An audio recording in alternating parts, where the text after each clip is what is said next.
Hello, friends. Hello. Uh, Hello, Noor. Hello, Riju ji.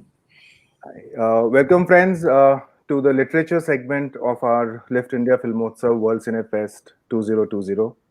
Lifft, as you all know, stands for Literature, Illusion, Film, Frame, TV, and Theatre. So here we are with young and dynamic Miss Noor Baig from Hyderabad. She is going to be reading out a portion of from her book called A Quaint Essence. Before I hand over the baton to Ms. Noor, I would like to give a brief introduction of hers uh, to you who would like to know more about Ms. Noor Baig. A Quaint Essence is actress playwright Noor Baig's debut book, a collection of short stories. Her plays Kuli, Prince of Hearts, Savane Hayat, Spaces, Under an Oak Tree, and My Father, His Exalted Highness, have featured in numerous prestigious theatre and arts festivals in India and around the globe, including a week-long run at Edinburgh and the University of Oxford. Born and raised in Chennai, she is a gold medalist in visual communications and international relations and is also married into Hyderabad's first family of theatre. She has widely traveled overseas and as part of her husband, actor director Padma Shri Muhammad Ali Beg's theatre repertory. Their plays together have received worldwide critical acclaim and commercial success.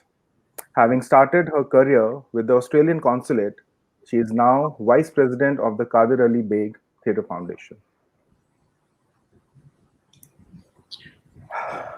Thank What you. an introduction, Ms. Noor. I mean, you've had quite a journey.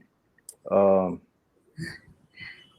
That's true. It has been quite a journey, and I'm happy to be here at Lift India and to share bits of that with you and all your viewers. My pleasure. Before we move on with the other questionnaires and know more about you, uh, I would straight dive into reading of the book, Sure. A Quaint Essence. Sure. So, if we can, if you have selected what you want to read, I uh, have. It's a collection of 10 short stories in this book, A Quaint Essences. And I'll be reading a bit of a story called Photocopy, a mhm. short excerpt from Photocopy. Vijay Madam's superiorly efficient nature was enough reinforcement for any statement or judgment she made on the spot, any spot. Her shrill, chastising soprano, combined with a compelling sharpness, commanded automatic agreement, if not silence. But this particular time, when this particular girl entered their workplace, Abdul felt his colleague at their branch of the State Civil Supplies Office was being more offhand than on target. These rich folks expect everything to go their way without checking first if they have all the documents necessary. All of them get themselves ration cards because someone tells them that it's a good ID proof and then they won't know what to do with it. So they send their maids with a book and a large cloth bag to get a mandatory stamp and pick up discounted sugar once in 3 months. Abdul acknowledged his colleague's assessment with an unintelligible grunt, knowing from experience that direct disagreement would be an unnecessary detour, especially since he didn't actually know why he disagreed with her. Perhaps it would have been convenient to say that it was the girl's eyes that got to him. Large, luminous, deep, unusual colored pupils tinged by the blackest of black, the color of sadness. None of those myriad hues of melancholy, anguish, or self pity. Black and plain. Just sad. It was that starkness that disturbed him as much as it felt unnervingly familiar. The darkness under her eyes, in contrast to her pale white skin, was the reason that, out of curiosity, he rechecked the date of birth on her driver's license. She did look 22.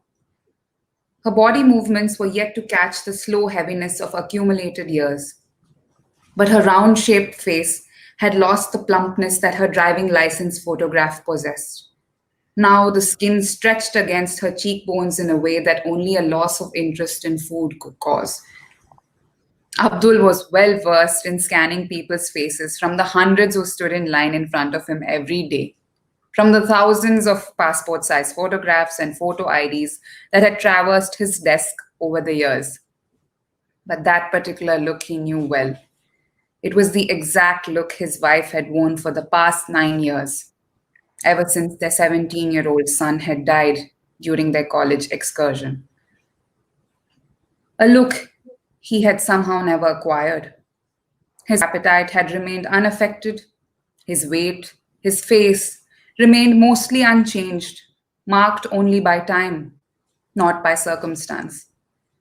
Perhaps that was one more factor she held against him. That's a short excerpt from the story Photocopy, and it's about it's set in a civil supplies office of a government building, and it's about an encounter between a senior employee and one of the many people who come across his path in a daily basis.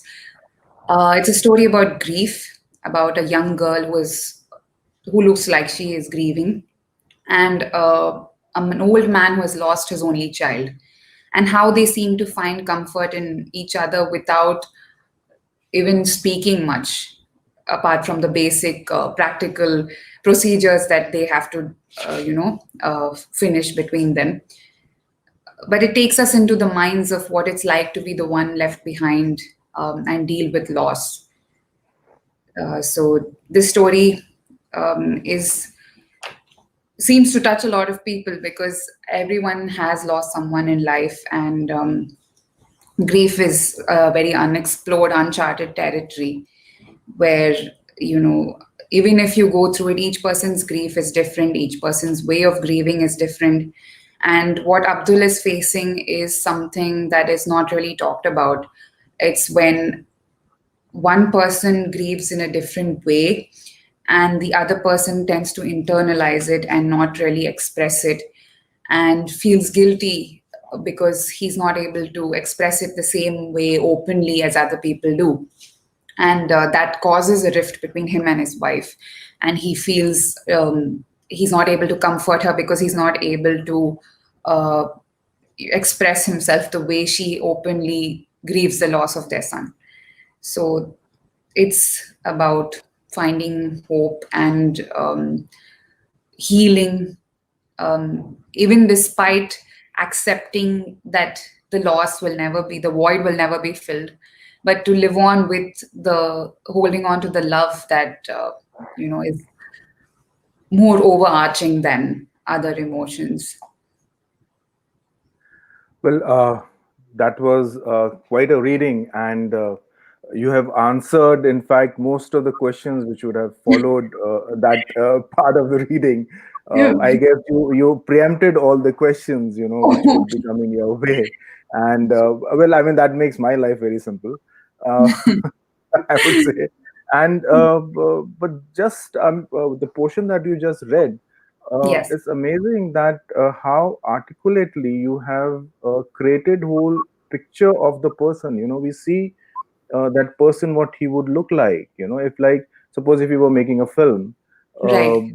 and scripting and you need to cast a person, then you have given all those elements required for casting of that particular character. You have described the people so beautifully, and the place and the objects. Um, so, how did this story come to your mind? I mean, is it inspired from any true story which you have seen or read about? Yes, actually, all the stories in the book are inspired or sparked by certain events that have happened in my life.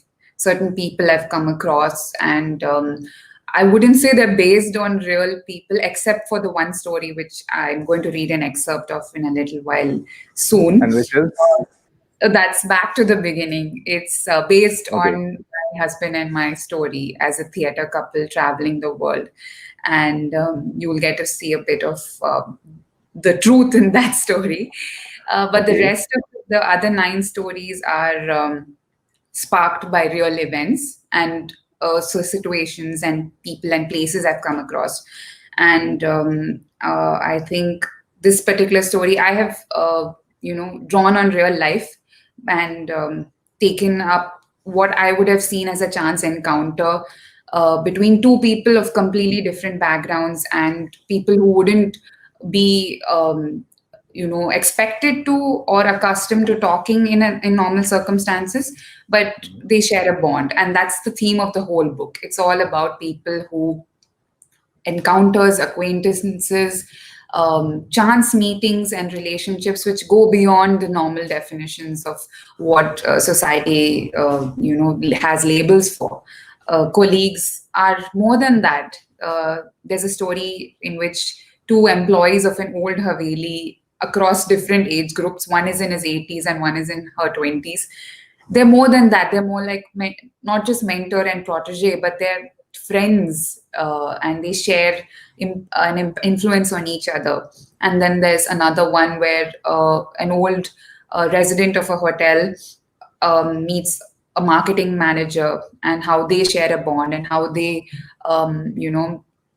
help each other along the way, along this journey of life. So it's all about those relationships, and which can't be given names, but they mean so much and they change our lives. Definitely. So So that gives a question here, which is that since if the stories are inspired by so many happenings around you, not essentially based upon those, but you have been yes, inspired by them. So a bit of those characters, which are like maybe your friends or acquaintances, as you said, yes, uh, sure, do feature in a filtered way right. in your style. Yes, that's Um, right. so have any of these people which you have been inspired by, have they read this book? If yes, then have they identified themselves in that book? And if yes, then have they questioned you or asked you or talked to you about the stories and themselves? Um, no, I don't think they're based on my friends at all, because but what has happened is people have identified themselves with certain stories which had nothing to do with them, which is very interesting, and that's what makes it very gratifying for me as an author, because it's really nice when people find something in your story that speaks to them directly, but not they're not like directly based on anyone I know specifically. They're more of the chance encounters. For example, one of the stories is called Grace's Sheep, and it's based on a young beggar girl who's on the road. And this was inspired by an actual girl I did see on the road. And it was a situation where I couldn't do anything to help her, or I wasn't in a position to change her circumstance. But we both looked at each other across the road, and we shared a a moment of camaraderie. So I could say, I mean, so that's not a real relationship that I would have based it on. I don't know her, but she was a story waiting to be told. And another story, Alone, which has been read by my husband Padma Shri Mohammad Ali Beg for a commemorative reading on late Khadr Ali Beg Sab's anniversary in June. That's based on it's not based, it's about an yesteryear actress who's dealing with the lockdown all alone in her house. And it was inspired by a lot of situations, and loosely inspired by my mother, who was dealing with the lockdown alone in her house at that time. And but the main story is about an actress who's reminiscing her life and her spiritual journey. And some people did relate to it as actors, because being an actor during the lockdown was very challenging for a lot of people. Of course, yes, So yes, I found a few people saying, "Oh, that's me," uh, you know. yes. So they have identified Mm, themselves where it was not intended to be them. If that answers the question. yes, lockdown has in fact given brought out all universal emotions and the situations with across a section of the society. In fact, Totally. not only actors, Yeah. Everybody has gone through almost the similar emotions and situations and Worldwide. problems worldwide. And therefore, even in our festival, we have got received a lot of films from around the world which have Mm. been made during the pandemic, Right. concerning the problems of the people facing the pandemic, alone at home, the solitude, uh, Yes. and the complications and the fear of death and Yes. And whatnot. so, I mean, so we were forced to create another category of the awards, a pandemic special. oh, So a that's lot of short films which came in the category of short films, we have separated them and put them into a category of a pandemic special. So we got a be giving an award for the best pandemic film, which has been made in under those circumstances, in a very limited budget, concerning those kind of issues, where you're battling with yourself and you're introspecting, and you yes. rediscover yourself. In fact, there have been multiple things and the stories which have come out, and it's almost like the self introspection and self rediscovery of oneself uh, during this lockdown period, because you're totally in solitude and you have only yourself to talk to and think about. And fortunately, we have this the internet technology through which we are talking, and which is what compelled us to go totally online. And we Yes. are having this, recorded sessions which we'll be uploading on the YouTube before we announce our awards on the 25th of December. So it's good to know that people are making films during pandemic. People are writing, like you are writing books and stories during pandemic. Um, I think that's expression helps, dealing with a lot of uh, issues like that. And Yeah. I mean, art has always been a way of communicating and then discovering that everyone is actually quite similar and has a lot in common. So that's helped abate, the loneliness, I think, to some extent. So I'm glad Yeah. that you have a category like that. Yeah. So that brings another question, is that since you have so many short stories and there are so many short films being made Yes. uh, across the world, have you thought or given a thought about making either a short film based on any of these stories that you have written, or do a small short play out of these stories, turn them, dramatize them, and turn them into a piece of theater? I haven't thought about the short film because our mainstay is theatre, the Khadir Yeah. Ali Beg Theatre Foundation, and the work we do. So, as of now, we have done dramatized readings of Alone, which is a story in the book. And we haven't really put much thought into any of the other stories being adapted for stage yet, because our focus is usually on historical heritage based theater. And one of our plays, in fact, most recent play that I wrote and that we have performed last before the lockdown, is called My Father, His Exalted Highness. And it has Mr. Beg, Dr. Mohan Agashi, and myself playing, telling the story of the last Nizam and his relationship with his daughter, through which they see the whole, the most, I think, significant events of Hyderabad history before independence and after independence, and the contributions that he has made to the country and people all over the world. So that play has been scheduled to travel and tour around the world in UK and Russia, beginning with UK and Russia. So that project is still going to take precedence over anything else. But I think Alone was a good story in which we got back into, it was a bridge between lockdown and post lockdown. Because we cannot ignore what just happened in the world and what's happening with all our lives. So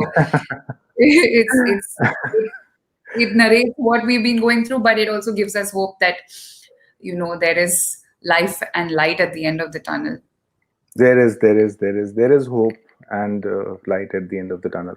And as we're getting the news that the vaccines are being developed and are being Right. marketed, we've Yes. achieved 90-95% success rate in that. I'm sure there will be a day where we'll, cover that remaining 5-7% also. and I'm I sure hope we that all. day comes really soon. Okay, so I'll ask you to go on the back to the Sure. beginning Yes. portion that you wanted to read, and then Okay. I'll join you back with the questions. Sure. I'll wait for your questions. I won't answer them beforehand. No, no, no. I'll, I don't think I would have asked you those many questions okay. that you had already, created answers for. So I would really appreciate that you do answer. You create questions for yourself and do answer them, because Okay. that's making my life very easy. I'm sorry.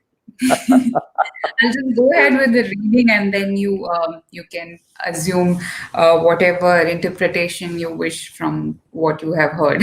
It's I'll always start. better. It's always better to know the author's version first, and Right. then create one's own, false interpretations, malicious interpretations, and etc. etc. As it happens, But is or that all? unintended interpretations. Sometimes the author actually wants the work to speak for itself. Sometimes I think, but yeah, it's fine. It's good to have my take on it afterwards. I'll go ahead with back to the beginning. Sure. I'll read a short excerpt. Yeah. Can we start to see each other again as we first saw each other? Can we look at each other with eyes anew? That's why songs of longing are always more popular than songs of love attained.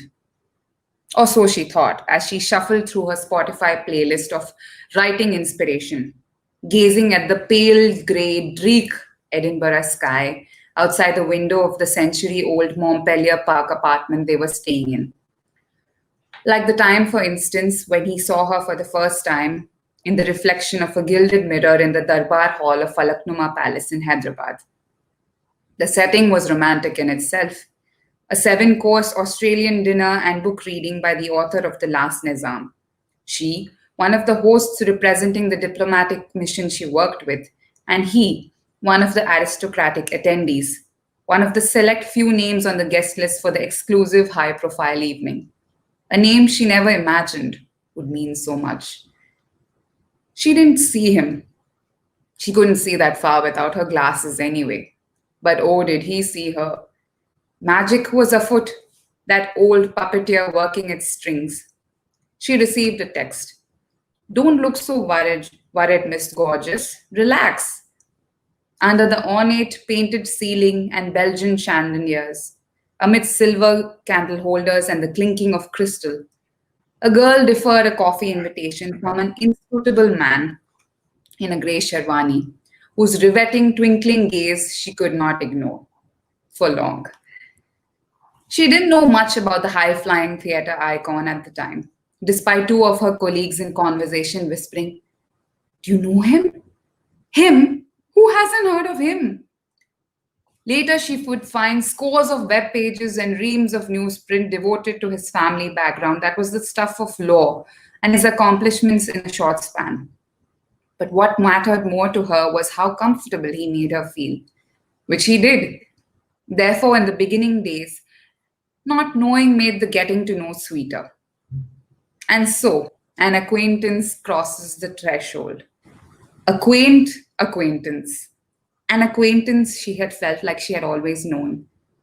An acquaintance with a mellifluous voice, a delightful charm, an unusual sense of humor, an infectious laugh, and attentive tenderness. With slow but sure steps, he crosses from the unknown into everything known. The most interesting stories are between boy meets girl and boy gets girl. Forget even in between. The best part of the story is only at the beginning.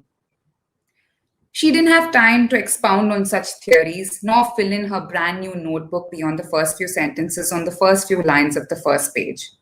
He rushed in, a whirlwind as always, gesturing with his hand that it was time to leave.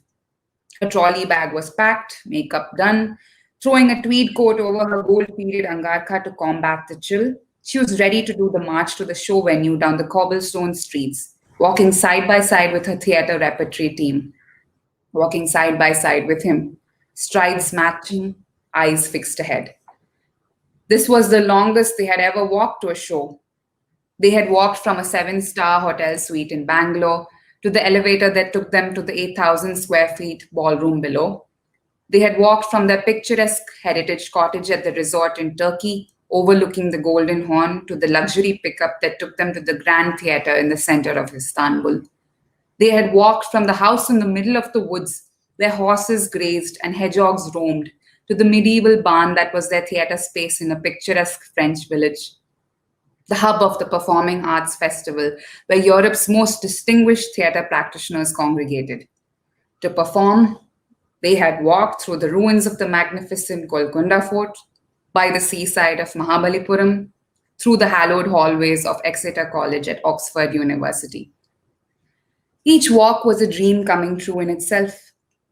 Each walk up the steps of a performing area or across from the wings to the proscenium, walks into characters that they had dreamed up together and into stories they weaved, sometimes knotting and sometimes knitting, but always together. She writing, he directing, together acting with that affable family like team. It was he who had yanked her out of her comfort zone behind the safety of her laptop screen, beyond the cocoon of her sheltered and blissful childhood and her hometown, Chennai, and drawn her on stage where she flourished, surprisingly naturally at ease, pulled her into his city, Hyderabad, into his life, pacing alongside his maverick yet dignified journey. That's a little excerpt from Back to the Beginning.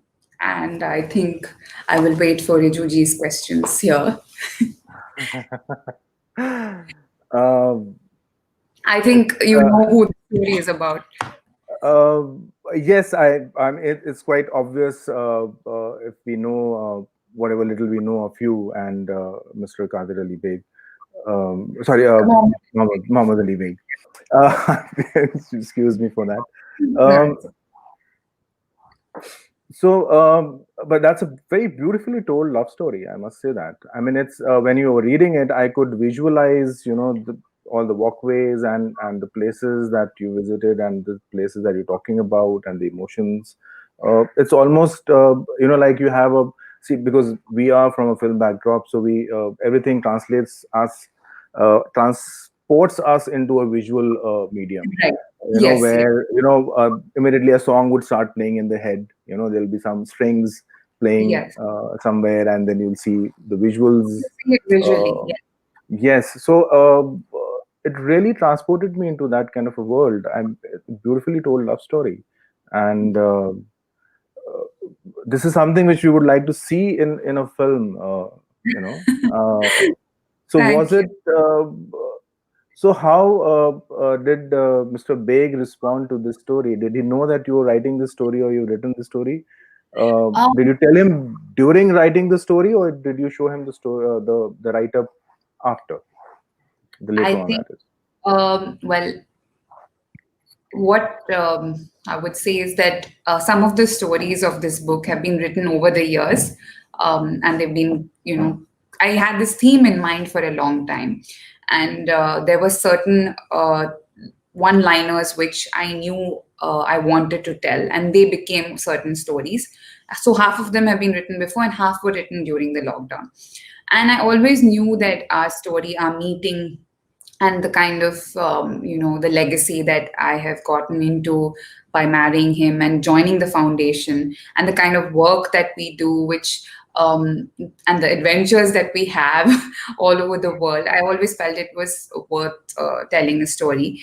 And we have drawn on it a bit for a play called Under an Oak Tree, which is about his growing up and his childhood, but we haven't really talked about our meeting and the kind of journey that we have been so far. It's been pretty interesting and very rewarding as an artist and as a being part of this family. So he knew that I was writing it, but I think he didn't know that what kind of perspective I would have that would fit in with the theme of this book, because this book is about acquaintances, not about it doesn't have any relationships, normal relationships, so to say. But what perspective I have taken with our story is the fact that when you're married, or you're in a long-term relationship, you tend to take the other person for granted, or you get so busy with the work that you're doing, and the things that you have to do, that you don't the magic seems to dull a little bit. So the whole point of Back to the Beginning is that a lot of people wish, oh, could we take it back to the beginning when magic was in the air, and symphonies played, and the romance was at its freshest. But yeah, so but what also is not noticed is that maybe by appreciating what you have gained and what you are doing together, and the new, it's not about gazing into each other's eyes, it's about gazing at the world together. And that's far more rewarding than the transient sparkle and fairy dust. So it's in a way, it's about reigniting the spark, but also about the joy of discovery. And and it's also a sort of a metaphorical and literal discovery and journey that the theatre couple, who's unnamed, is going through across Edinburgh, and they're remembering their travels and their performances all over the world, while they're taking an internal introspective journey about their relationship. So and she's a writer, she's trying to find out what she is trying to really express by writing at the same time. So parts of the story are scribbles that she has written in her notebook. uh, yeah. Okay. So you have a very interesting title, A Quaint Essences. It's almost like a pun on acquaintances. Yes. Uh, how did you think of separating this one word into three separate words?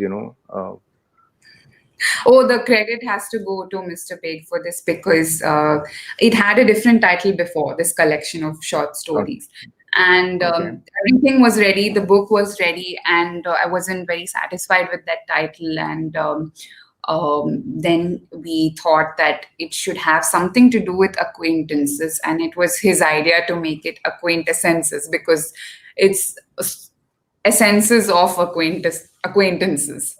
I know it's a bit of a tongue twister, but that's the beauty of it. That's the meaning of the whole book, actually. And it fits so perfectly. I was really happy. I said, this is what we're going with. Yeah. Yes, Yeah, thumbs of course. up. I mean, it sums up, and it's very interesting and very catchy. It draws your attention. Okay, what is this? Yes. And then it intrigues basically. So, Right. why did you choose? Because you've beautifully written these stories, and so why did you choose the digital platform to release this book? You've not gone in the conventional publishing of this book. Oh, that was not, it was not so much a choice as the situation of the pandemic and the lockdown. Because we haven't had a release of the book as such. It was published and it's on sale. It's on Amazon, Flipkart, and it's the first venture of Khader Ali Beg Theatre Foundation into publishing. So we thought, with our shows and our tour postponed and rescheduled, we wanted to do something related to art, and publishing was something we were always thinking about with our plays. But since this book was ready, or thereabouts, almost ready, it became the first publishing venture of the foundation. And yes, perhaps when things get eased up a bit, of course, we would, have it in the conventional sense in bookstores and things like that. But as of now, we've been advised that digital is the safest way to go. At least it won't pass on the infection. Exactly. I mean, we have to think about a lot of things. Yes, Yeah. yes. And this is probably the best platform now to reach to the maximum audience and the readers, that is. I suppose so. Yes, it is. Though, of course, the joy of having a book in your hands, and The smell of that paper yes, I'm one of those and the people. ink. Yes. Yeah.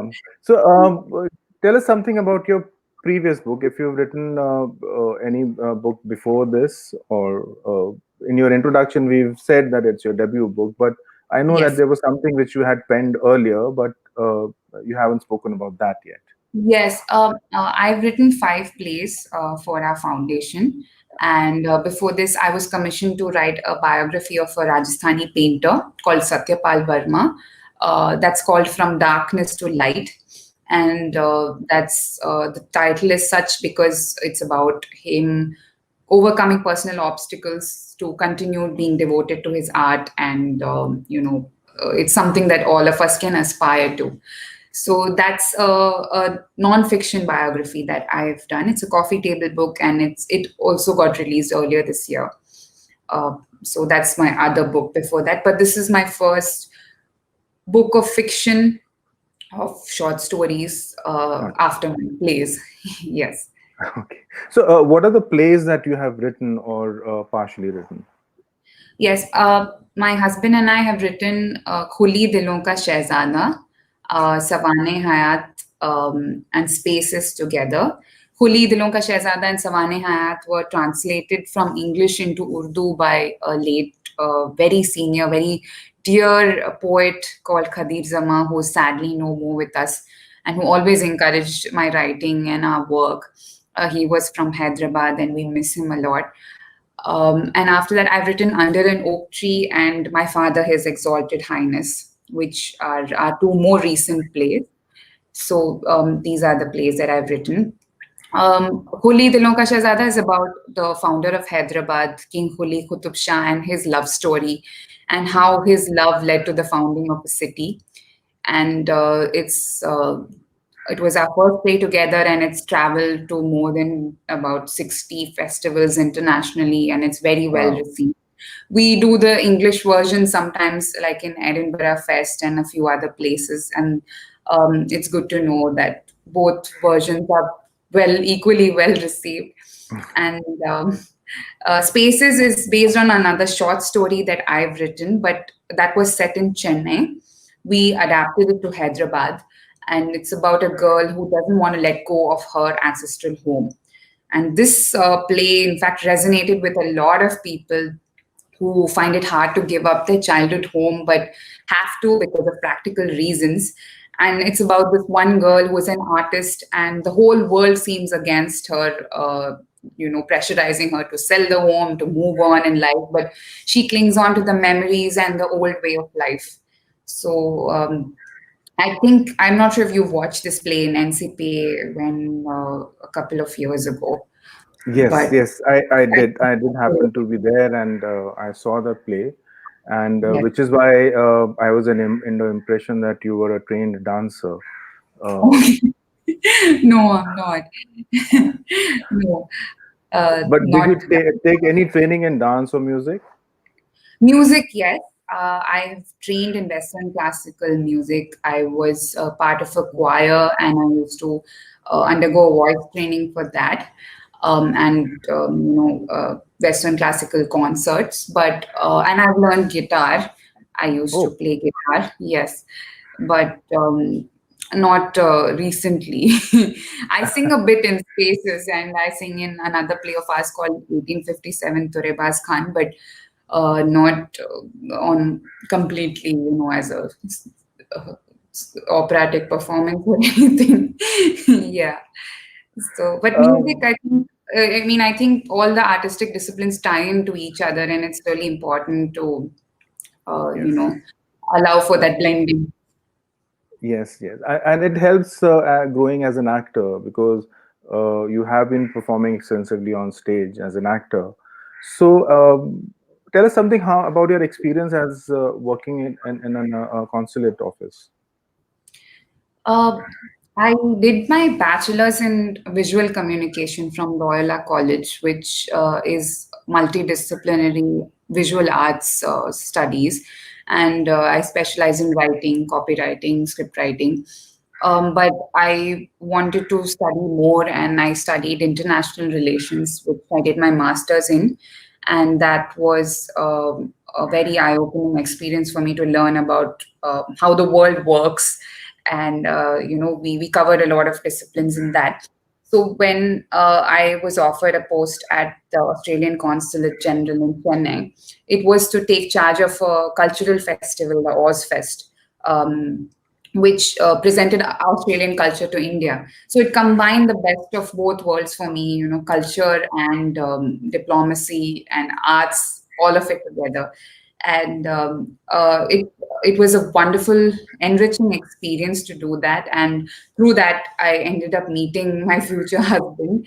And I think it provided a sort of a lot of training for me for the kind of work we do at the foundation, which is the Kadir Ali Beg Theatre Festival, which is now in its 15th edition. And in fact, we went ahead. It was probably the first theatre festival to resume after the lockdown in a live format. Just concluded last week on November 22nd in Hyderabad, though we had to do it in a smaller version with less, Audience. traveling and things Yeah. like that, an audience. But we went ahead with it in live because people are, I think, slowly wanting to come back and interact. So I would say that the work that I did at the consulate, being that bridge between cultures, is very similar to what we do now, uniting people through theater and writing and cutting across the barriers through art, and presenting people from all over the world, performers from all over the world, and finding out how much we have in common. You know, so it's I think Uh, what. it gives me a great pleasure to know that so many people are doing so many artistic works and doing festivals and bringing so many talented people from across the world on one platform, and serving the audience with a variety that they can appreciate and they are craving for. And your Kadir Ali Beg Foundation is doing some excellent work in bringing theatre from around the country, and you're Yes, traveling all over the world with the Indian theater, which is also very yes, amazing. And it it that it makes us proud that time. you are taking the Indian content abroad. Yes, It brings us that those laurels here. And yes, so therefore I also feel that, I mean, maybe we should collaborate in some way, or I don't know how, but in something where, because our the motives are the same. I mean, we are working in the yes, same direction, and to open the horizon and the canvas of the entire this gamut that we're doing with the festival, which is film, theater, and everything. And Lift is meant for everything, like it says: literature, illusion, film frame, TV, and theater. In frame, we I have know. painting exhibitions, photography exhibitions, the sculptures, Yes, and the dance forms in dance and music. It covers, in fact, all the allied arts in it. yes, So, which is what we are wanting to do. So maybe somewhere we can collaborate with your organization in we some way or should. the other, and have that exchange, the cultural exchange that you were doing through the Australian consulate. Maybe we could do it within India now. That What do you like the most? I mean, you've had such a vast and a long journey from working at a consulate office, then working as an actor, then also turning as a writer, yes. now managing the whole organization. So, which is your favorite part that you like among all these three or four professions, or your hobbies, I would say? Uh, I think writing is something that's always been part of me. I've been writing since I was 6. I was writing in a notebook, short stories, and my parents would wrap them up in colorful paper, and it would become a book. So writing has been something that I feel compelled to do at all times, and it's something that um, I always, it's a constant companion. Acting is definitely a great, it feels like one of the purposes of what I should be doing, because it's something that really is very soul satisfying, and expressing and telling a story is really important to me, and especially if it's something that I've written. And I'm very, I never thought that it would be a full-time profession.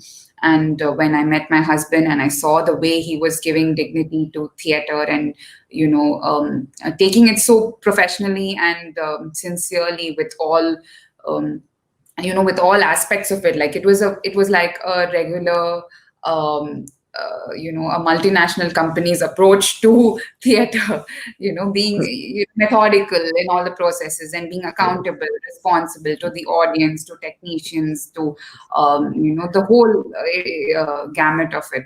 So I'm really grateful that I got into acting, because he got me into it. After we wrote the play together, he told me that you should act in it. And of course, acting was something I did as a child in amateur theater and, in various groups. But I always pushed it aside, because I didn't think it would be something beyond possible. And then when we've started touring together and working together, it's really, really been very soul satisfying. So that's one aspect of it. And managing and working on the festival is another aspect of me, which brings out the practical and, the, what do you say, logistical side of myself. And I really enjoy being, like I said, the bridge between people and cultures. And I like, programming the arts and selecting what would be ideal for Hyderabadi audiences and how we would take our work to the rest of the world. And being part of a wonderful team, the Khadir Ali Beg Theatre Foundation and Festival team, where people are all, like you said, in the same mindset to get the best out of art and present the best to audiences, and keeping the audience at the forefront of everything that we do. Exactly. Besides Yeah. besides it being a tribute to late Khadir Ali Beg Saab, who Yeah. was a theatre legend. But it's so important to, remember that you're doing it for the audience. And my husband keeps telling me that they are the most important. And, we can't just do theater or art for what, for our own sake. It has to be because we're giving them a gift and we are, presenting something of value to them that should add meaning to their life. And that's how I feel about the book as well. It is something very personal, and it's a product of, I mean, I have been a conduit of this piece of writing, but I feel it should be something that enhances the person's quality of life. And that's what theater is, that's what writing is. So I would say, I I don't think I could choose between the three aspects of what I do. They're all part. So, any new book that you've started? I know you just released one book. So, have you started on your next book yet, or you have still in contemplation? Uh, Parallelly to this book, I have been working on several ideas. A novel, which is underway. It's about identity, multicultural identity, and growing up in India. It's about an intergenerational family story. But that's been on the back burner for a while because I will let it simmer for a little while. Yes, this book of short stories are my, they're very, I feel very friendly towards them. They come naturally to me, and I love telling short stories. And as of now, since we are probably going on tour again soon, our plays will take the forefront again. And my father, His Exalted Highness, will be the first play to go on tour. Uh, I'm also planning a non-fiction book related to the work that we do about theater and, creating art in today's times. With it will focus on my husband's journey, and that's also a proposal in mind that I have been keeping.